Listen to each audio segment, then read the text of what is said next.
Hey, how's it going? It's Patrick Allen from StopDoingNothing.com again. Time for our weekly show, what I call the Stop Doing Nothing podcast and video show.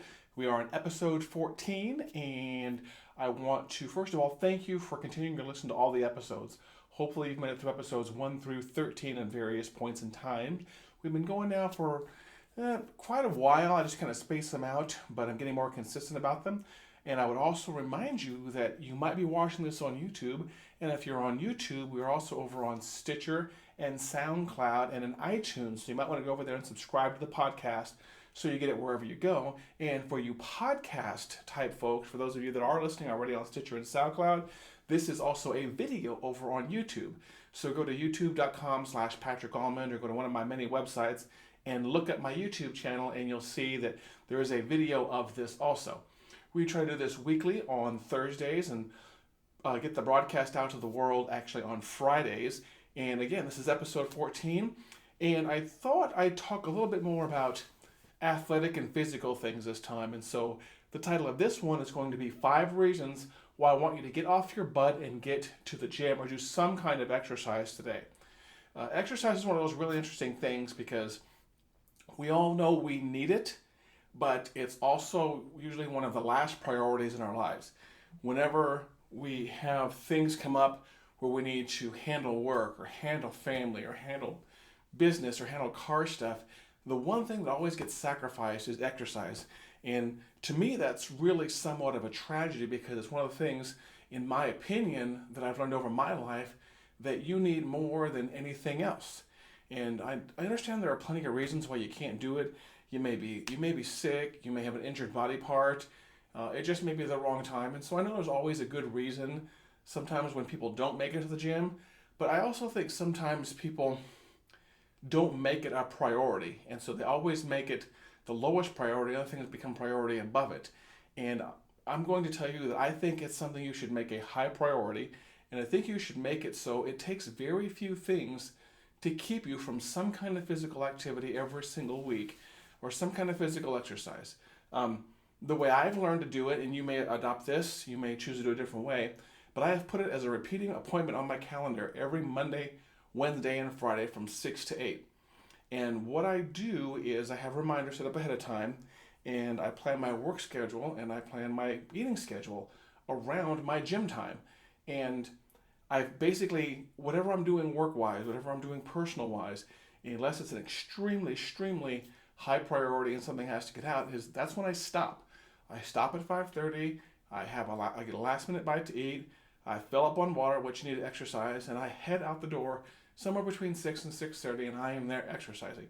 My family knows it. I know it. The people at the gym know it, and I love seeing the regulars there. But I've made it, a priority, and I would like you to consider, as a result of this, making it a priority in your life. I'm going to give you 5 good reasons why I think why I think you should do that.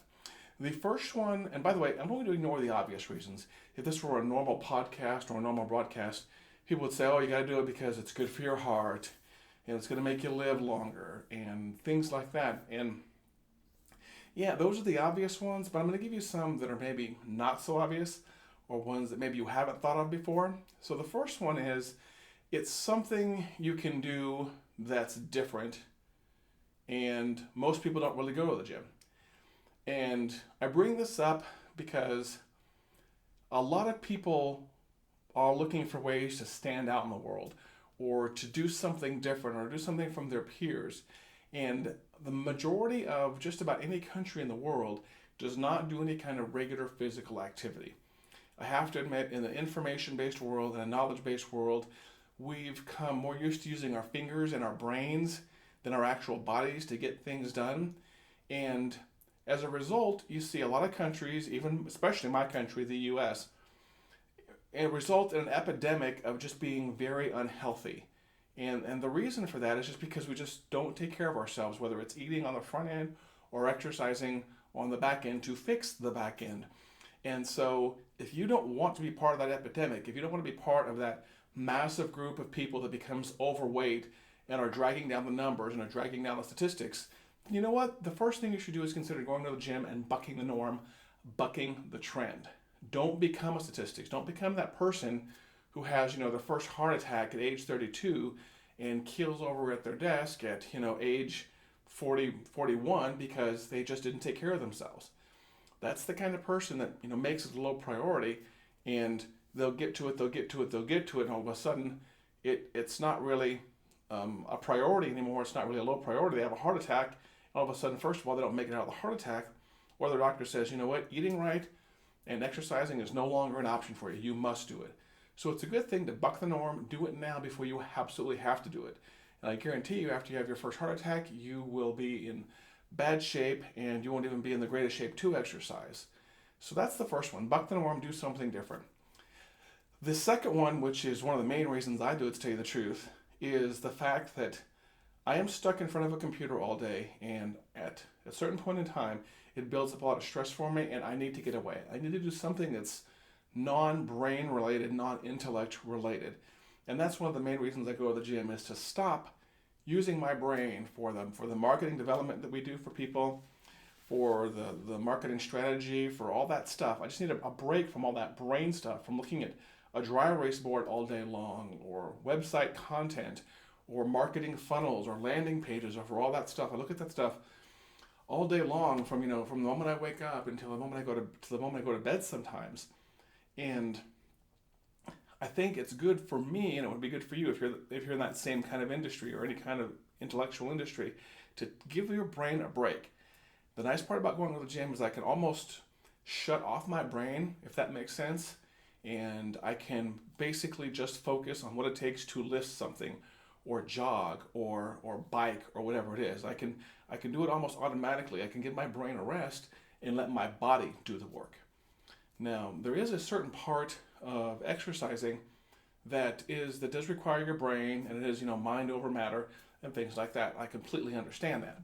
But for the most part, you can turn off your brain, and the body takes care of itself, whether you have to lift something or push something or carry something, whatever it is. So that's a good reason right there. I just noticed we're a little bit light on lighting, so I'm going to fix the lighting situation right here real quick.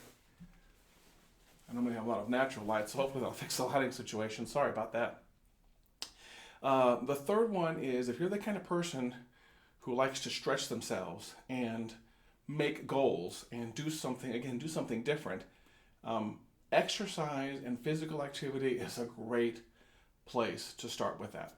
If you're the kind of person who likes to set financial goals or business goals or family goals, and you want a new challenge, if you come to some sort of rut and you're not really stretching yourself anymore, going to the gym is a way to kind of start pushing your limits again. There are so many things you can do in the gym, or exercise in general. Don't get focused on the gym. That you can basically get better and better and better, and try harder and harder and harder over time. If you want to, you can go the competitive route, whether it's competitive bodybuilding or competitive CrossFit or long distance running. Those are things where people can challenge each other, but also usually challenge themselves more than anything else. And so if you're like that person, what I call the high achiever, which is the whole point of Stop Doing Nothing, who wants to continually push their boundaries and up their game and take it to the next level, if you like that kind of phrase, going to the gym, getting on some kind of regular exercise regimen, whether it be running, whether it be jogging, whether it be weightlifting, whether it be playing basketball, it doesn't really matter. Please don't get focused on going to the gym. My whole goal here is for you to understand that it's some kind of physical activity I want you to do. So if you're the kind of person who likes to stretch themselves and do things differently, and maybe have new goals set and things like that, challenge your body. Trust me, I've learned this over time, that challenging your body is a great way to do something different. Over the past 2 or 3 years, I've started doing the mud runs here in Oklahoma. And I started off with simple 5K runs, which took me a while to get used to, and I can't say I'm ever used to a 5K because I just cannot stand running. But I've also then got into things like the Dirty 30, and every single time I've kind of upped the level of what I'm doing to make it harder on my body, to work out with more people and things like that. And so what I've ended up doing now is I'm to the point now where I'm going to other mud runs. I'm going to new things that continually stretch myself.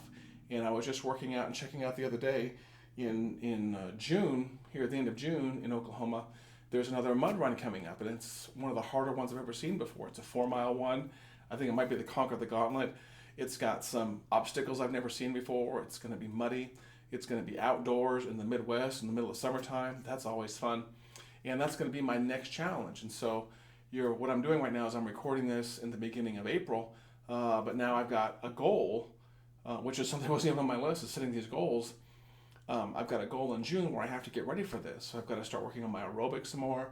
I've got to start working on my climbing. I've got to start working on suspending my body weight with my hands and my fingers, which I'm absolutely horrible at. But I've got something to look forward to, and that's going to be June 21st here in Oklahoma. And this is in no way a promo for that. It's just the fact that I'm going to be able to go out and challenge and stretch myself to something I've done before. The fourth reason why I think you should basically get to the gym and exercise is the fact that, and I briefly touched on this a minute before, is exercise is a great way to pre-stress your body.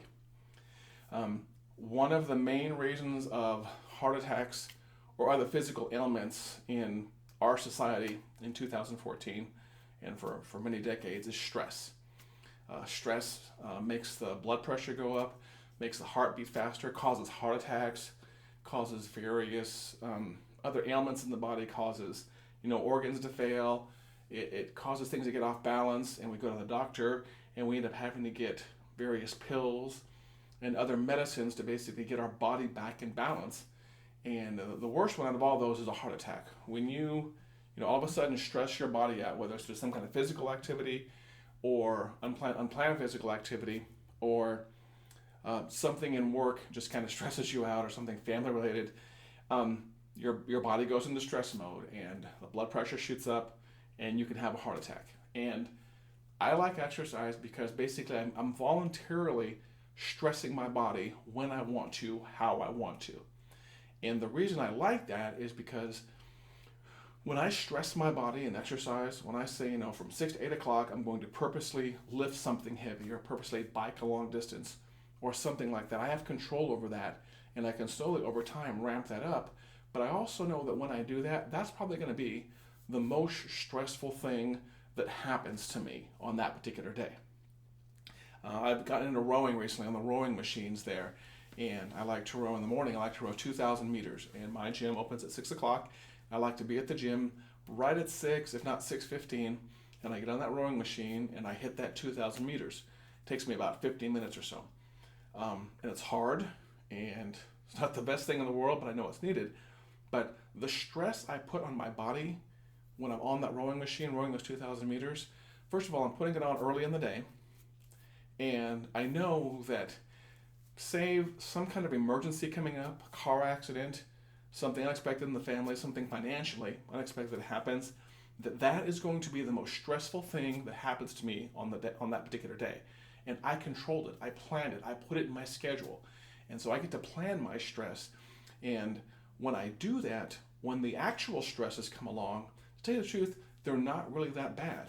And they don't affect me physiologically as much, and my blood pressure doesn't go up as much, and I'm able to remain a little bit more calm, if that makes sense. Whatever tension I might have had, goes out of the way once I'm on the rowing machine or the treadmill or the bike.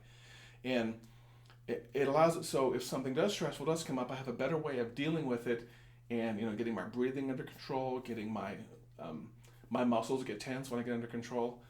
It allows me to better control all of that. And so just pre-stressing your body is the fourth reason.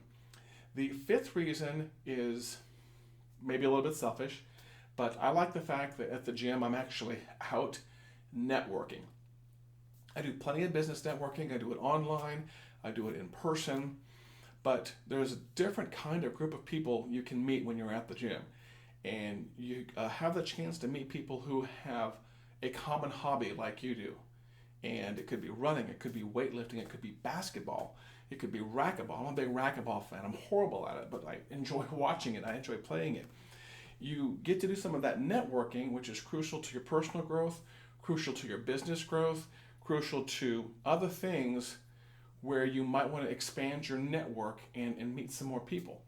And I'll give you a great example. I go to my local gym every Monday, Wednesday, and Friday. I do a little bit of aerobic work in the evening to stretch and warm up. And then I go over to the free weight area. And there's a certain group of people that have come to expect me to be there, and I've come to expect them to be there. And even though I'm not a big fan of chatting too much while you're working out, we'll stop, we'll chat with each other, we'll exchange tips. There's a very nice lady there who's given me some tips on some better aerobic activity I can do and how to more work my abs, which again is an area that I hate to work on. But I get to network with these people, and every now and then we'll take that relationship outside of the gym, and we'll meet up, couples will meet up, we'll go to a movie, we'll go to something extremely unhealthy to make up for that all that healthy stuff we do in the gym. But if you want to expand your network, consider going to the gym. Finding a workout partner even outside of the gym and taking them to the gym with you is going to be beneficial also. You may be the kind of person that likes to work out with somebody, or you may be the kind of person who is a solo workout person. I kind of like a mixture of both. Most of my times over the years, I've done pretty much solo workouts. But you know what? Drag somebody else to the gym with you. Drag someone who you don't see very often. Say, you know what? Let's go to the gym. I don't see you, but once every month, but you know what, let's go to the gym once or twice a week and catch up while we're both sweating to the oldies in the aerobics room or swimming laps in the gym or lifting weights, pushing each other to the next level. So that's the fifth reason. It allows you to expand your network and find a new group of friends. And I can tell you there are plenty of friends I have in my personal network who I initially met at the gym who have expanded my mind, helped me expand my body, and it was just a great thing for me. So again, to recap those 5 things, it's something you can do that's different than what society is doing, which was the first reason, because remember, we're all unhealthy and nobody goes to the gym. And I have a big admiration for anyone that does go to the gym. It allows you to do something with your body and give your brain a break. Sometimes, just a million things are going through our brain, and our brain needs a break. Curl a bicep and leave that cortex, on the sidelines temporarily. It's a way to stretch yourself and set some new goals. That's reason number 3 right there. And if you want to be a high achiever, you always have to be pushing yourself to be doing something bigger and better than you did before. Number 4, it allows you to pre-stress your body, control that stress when you want, how you want. So when you have stress that's kind of involuntary, you get an emergency phone call, or you have to see help on a car accident on the side of the road, or like I said, when something involuntarily comes along, you're better equipped to handle it. And the 5th one allows you to expand your personal network, and you discover new hobbies, you go hang out with new people, couples will hang out, you do party games, you do all kinds of cool things. So those are the 5 reasons. Thanks for watching, and for those of you that are only listening, thanks for listening to the Stop Doing Nothing podcast. Do me a favor, if this was useful for you, share out this podcast and go to my website, stopdoingnothing.com, and use the social media sharing buttons, and please share this all over the place. Help me expand my message out. If you really liked it, subscribe on iTunes, subscribe on YouTube, and get on the email list. There should be several forms on the website on stopdoingnothing.com where you can sign up for my email list where I publish things like this on a regular basis. I'm also interested in your ideas. If you have an idea, or you have a comment, or you have a critique of how I did this, please go over to stopdoingnothing.com, use the contact form and say, hey Patrick, great job, or hey Patrick, that thing you did sucked, please improve it next time. I do this for you, I do this for me, I do this to help other people and show that we can all be high achievers in the world. Thank you for listening. I appreciate this. I'll be working on your topic for next week, next Thursday. Until then, keep being a high achiever, keep stressing yourself, keep stretching yourself, and making yourself a better person, and of course, get to the gym as soon as possible. Thank you and have a great day.